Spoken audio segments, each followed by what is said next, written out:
दोस्तों, आज की वीडियो में हम जानेंगे कि ऐसी कौन सी 3 विद्या है जिन्हें पुराने समय के राजा महाराजा अपनाते थे, जिसकी वजह से उनमें इतना ज्यादा ताकत होती थी कि अगर उनके सामने कोई 400 किलो का शेर भी आ जाए तो वह राजा बिंदास अपने जान की बगैर कोई फिक्र किए उस शेर से लड़ जाते और उसे मार भी देते। तो ऐसा बल आप अपने अंदर कैसे ला सकते हो, इसके बारे में आज हम आपको बताने वाले हैं, तो बने रहें वीडियो में लास्ट तक।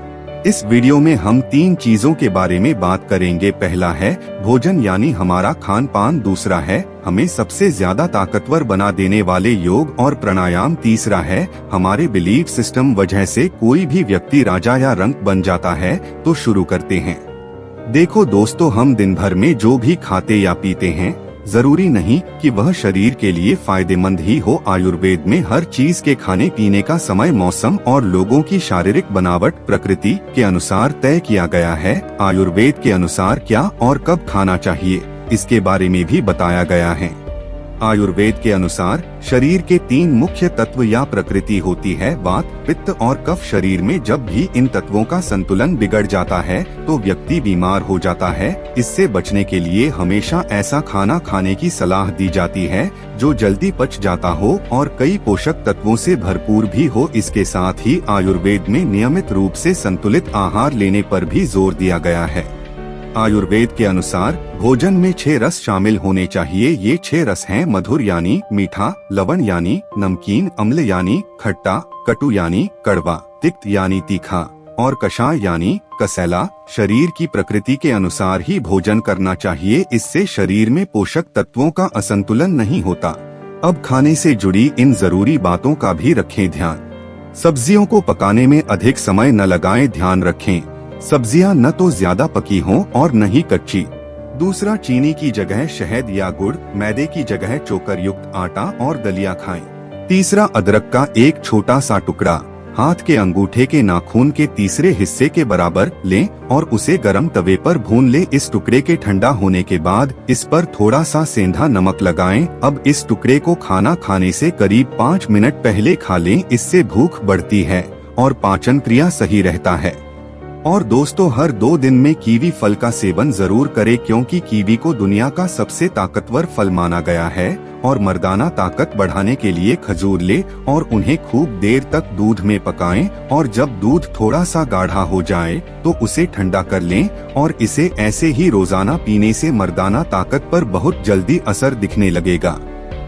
दूसरा है योग प्राणायाम। अब दोस्तों, बहुत से लोगों को यह लगता है कि योग प्राणायाम सिर्फ बूढ़े लोग ही करते हैं। अगर आप भी ऐसी सोच रखते हैं तो अपनी इस सोच को अभी से बदल दें। कई अध्ययन रिसर्च में यह पाया गया कि योग प्राणायाम के प्रतिभागियों की सहन शक्ति और हाथ पकड़ने की ताकत में काफी सुधार हुआ। इसलिए यह निष्कर्ष निकाला जा सकता है कि प्राणायाम के अल्पकालिक अभ्यास से भी छात्रों के मानसिक और शारीरिक स्वास्थ्य पर सकारात्मक प्रभाव पड़ता है। शरीर और मन दोनों को स्वस्थ और फिट रखने के लिए योग संजीवनी की तरह काम करता है। सबसे ज्यादा ताकत बढ़ाने वाला और शरीर को संतुलित रखने वाला प्राणायाम कुंभक प्राणायाम। अभ्यंतर कुंभक प्राणायाम का नियमित अभ्यास करने से हमारे फेफड़े मजबूत होते हैं, सांस लेने से जुड़ी दिक्कतें और शरीर में ऑक्सीजन की कमी को दूर करने में भी काफी फायदा मिलता है। इसके साथ ही आपका मानसिक स्वास्थ्य भी बेहतर होता है। इसका नियमित अभ्यास आपके शारीरिक बल को बढ़ाने का काम करता है। इस अभ्यास से सीना चौड़ा होता है और शरीर के एक एक अंग को मजबूती मिलती है। दूसरा है शरीर की ताकत बढ़ाने के लिए सबसे पहले कपालभाति आसन करने के बाद अनुलोम विलोम करें, क्योंकि यह आसन सभी के लिए फायदेमंद है। इसके अलावा जिन लोगों में इरेक्टाइल डिस्फंक्शन की समस्या है, जैसे कि कुछ लोगों ने अपना वीर्यनाश करके अपनी नसें ढीली कर ली है, उन्हें पेल्विक फ्लोर एक्सरसाइज जरूर करना चाहिए। इससे मांसपेशियों की शक्ति में सुधार होता है। जो लोग इरेक्टाइल डिस्फंक्शन की समस्या से जूझ रहे हैं तो इसका अभ्यास प्रतिदिन करना शुरू कर दें। यह यौन स्वास्थ्य को भी बढ़ावा देती है। वियाग्रा जैसी दवाओं का कभी भी सेवन खुद से न करें। ब्रिटेन के यूनिवर्सिटी में हुए एक अध्ययन के अनुसार पेल्विक एरिया की एक्सरसाइज करने से लगभग 40% पुरुषों में इरेक्टाइल की समस्या सामान्य हो गई। 33% लोगों में समस्या का सुधार भी दिखा। हलासन दूर करे इरेक्टाइल डिस्फंक्शन की समस्या। पेट के आसपास के अंगों के लिए हलासन बहुत ही फायदेमंद आसन है। यह आसन कंधे को फैलाता है, दिमाग को शांत करता है, राजनोवृत्ति को नियंत्रित करता है तथा पाचन तंत्र को भी मजबूत बनाता है। इस आसन को करने के लिए सबसे पहले सर्वांगासन में आ जाएं। अब अपने पैरों को अपने सिर के ऊपर से ले जाते हुए नीचे टिकाएं। इस अवस्था में कुछ देर रहें और सांसें लें। यह व्यायाम पुरुषों में यौन शक्ति को तेजी से बढ़ाता है। नियमित रूप से हलासन करने से शीघ्र पतन और इरेक्टाइल डिस्फंक्शन की समस्या में कमी आती है।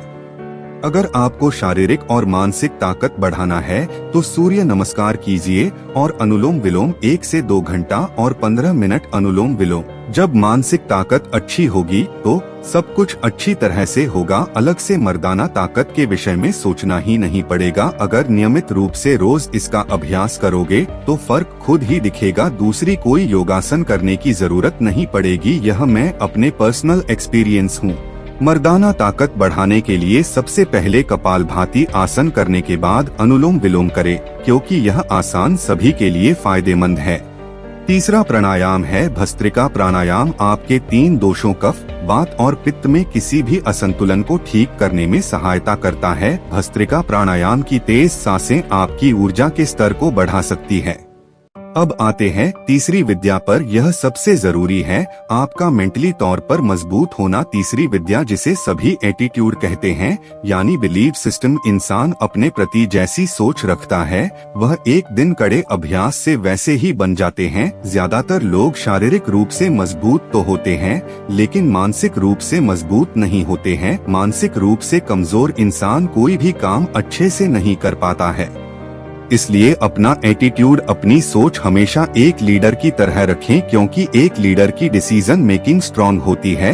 वह एक बार जो कह देते हैं उसे वह पूरा कर दिखाते हैं, भले ही लोग उनका साथ दे या ना दें। मानसिक रूप से मजबूत होने के लिए सबसे पहले आप अपने दिमाग को समझें। आप अपने दिमाग के काम करने के तरीके को समझें।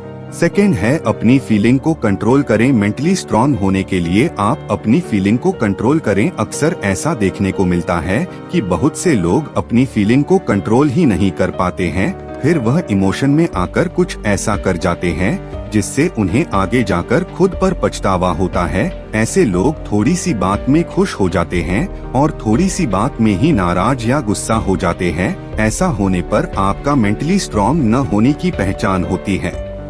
इसीलिए हमेशा आप अपनी फीलिंग को कंट्रोल में रखें। आप अपने फीलिंग के अनुसार न रहे, बल्कि आपकी फीलिंग आपके अनुसार होनी चाहिए। जैसे हम ज्यादा मोबाइल चलाना तो नहीं चाहते हैं, लेकिन हमारी फीलिंग हमसे मोबाइल ज्यादा समय तक चलवाती रहती है।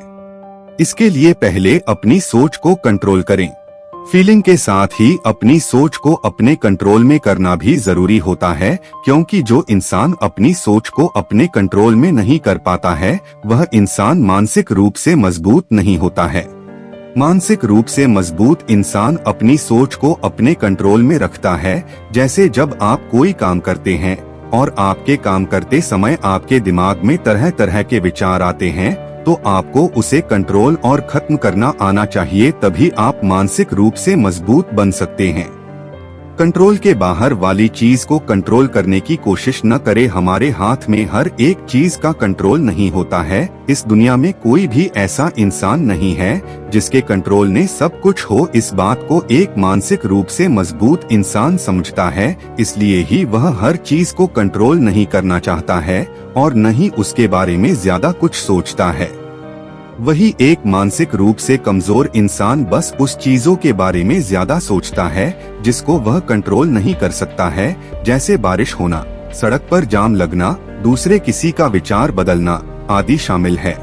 एंड लास्ट मोस्ट इम्पोर्टेंट है, डरना छोड़ दो।